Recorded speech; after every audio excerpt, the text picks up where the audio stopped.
Assalamualaikum warahmatullahi wabarakatuh. Nama saya Narafili Aziz Adiansyah. Saya Risa Sabila. Di sini kami akan mempresentasikan tentang jaringan meristem.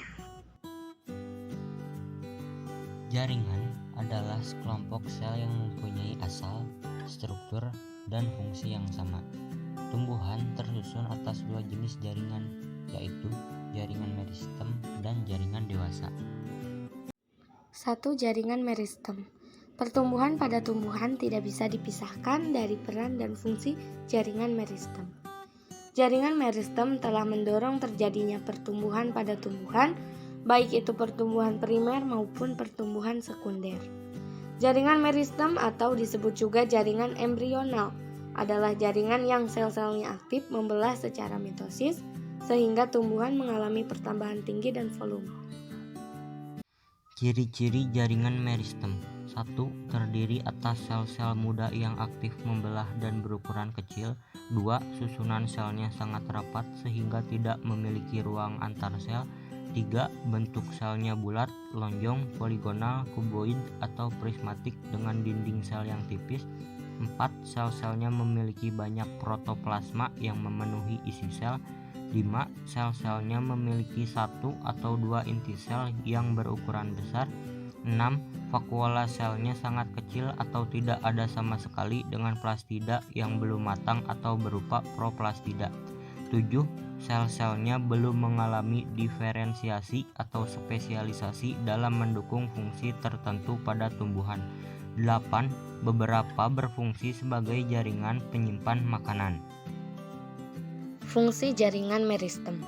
Jaringan meristem berfungsi sebagai jaringan embrionik untuk membentuk sel-sel baru. Sel-sel baru ini nantinya akan berdiferensiasi menjadi jaringan lain. Pada jaringan meristem tidak ditemukan fungsi khusus seperti pada jaringan dewasa. Jenis-jenis jaringan meristem. 1. Berdasarkan posisinya pada tumbuhan. Yang pertama, meristem apikal. Meristem apikal adalah meristem yang terletak di ujung batang utama, ujung lateral, dan ujung akar. Pertumbuhan meristem apikal menyebabkan pertambahan panjang atau tinggi pada tumbuhan, baik ke arah atas pada apikal batang maupun ke arah bawah pada apikal akar. Pertumbuhan ini disebut pertumbuhan primer. Ada dua teori yang berkaitan dengan aktivitas titik tumbuh, yaitu teori tunika corpus dan teori histogen.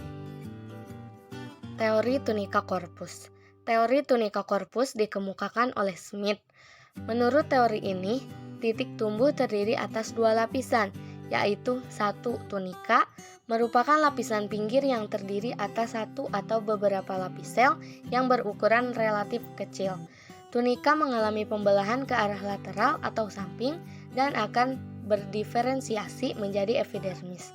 2. Korpus merupakan bagian pusat dari titik tumbuh yang terdiri atas sel-sel yang berukuran relatif besar. Korpus mengalami pembelahan ke segala arah dan akan membentuk seluruh jaringan selain epidermis. Teori histogen. Teori histogen dikemukakan oleh Einstein. Menurut teori ini, titik tumbuh dibagi menjadi 3 lapisan, yaitu 1. Dermatogen merupakan lapisan yang akan berkembang menjadi epidermis. 2. Periblem merupakan lapisan tengah yang akan berkembang menjadi korteks. 3. Plerom merupakan lapisan dalam yang akan berkembang menjadi stele atau silinder pusat. Yang kedua yaitu meristem interkalar. Meristem interkalar adalah meristem yang terletak di antara jaringan dewasa atau jaringan yang sudah terdiferensiasi. Meristem interkalar dapat ditemukan pada pangkal ruas batang tumbuhan golongan rumput-rumputan.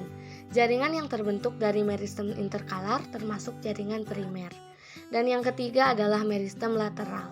Meristem lateral adalah meristem yang terletak sejajar dengan permukaan batang atau akar. Contohnya adalah cambium gabus atau velogen dan cambium vaskuler atau cambium pembuluh. Aktivitas meristem lateral akan membentuk jaringan sekunder. 2. Berdasarkan asal-usulnya. Yang pertama, promeristem merupakan bagian awal dari meristem yang sudah ada, yaitu berupa daerah kecil pada ujung akar dan ujung batang. Menurut teori Haberland, promeristem akan berkembang menjadi protoderm, prokambium, dan meristem dasar. Yang kedua, meristem primer merupakan jaringan yang berasal dari perkembangan promeristem. Meristem primer memiliki sel-sel yang berkembang langsung dari sel-sel embrionik yang terdapat di ujung batang dan ujung akar. Meristem primer menyebabkan pertumbuhan primer, yaitu pertumbuhan vertikal yang mengakibatkan perpanjangan batang dan akar. Yang ketiga, meristem sekunder. Meristem sekunder merupakan jaringan yang berasal dari sel-sel dewasa yang berubah sifatnya menjadi sel-sel meristematik. 2. Kambium vaskuler. Kambium vaskuler merupakan lapisan sel-sel yang aktif membelah di antara pembuluh angkut xilem dan flum. Kambium ini ditemukan pada tumbuhan dikotil, gymnospermae, dan beberapa monokotil seperti agave, aloe, yucca, dan dracena. Kambium menyebabkan pertumbuhan sekunder sehingga batang bertambah besar. Aktivitas kambium vaskuler ke arah luar akan membentuk flum dan ke arah dalam akan membentuk xilem. 3. Kambium gabus atau velogen. Kambium gabus atau velogen adalah jaringan kambium yang membentuk lapisan periderm atau pelindung. Kambium ini terletak di bawah epidermis batang dan akar yang sudah tua. Aktivitas kambium gabus ke arah luar akan membentuk velum atau lapisan gabus, dan ke arah dalam akan membentuk veloderm atau korteks sekunder. Pada umumnya, velum merupakan sel-sel mati, sedangkan veloderm merupakan sel-sel hidup. Berikut ini merupakan gambar jaringan meristem pada tumbuhan. Sekian dari kelompok kami, mohon maaf atas segala kekurangannya. Terima kasih. Wassalamualaikum warahmatullahi wabarakatuh.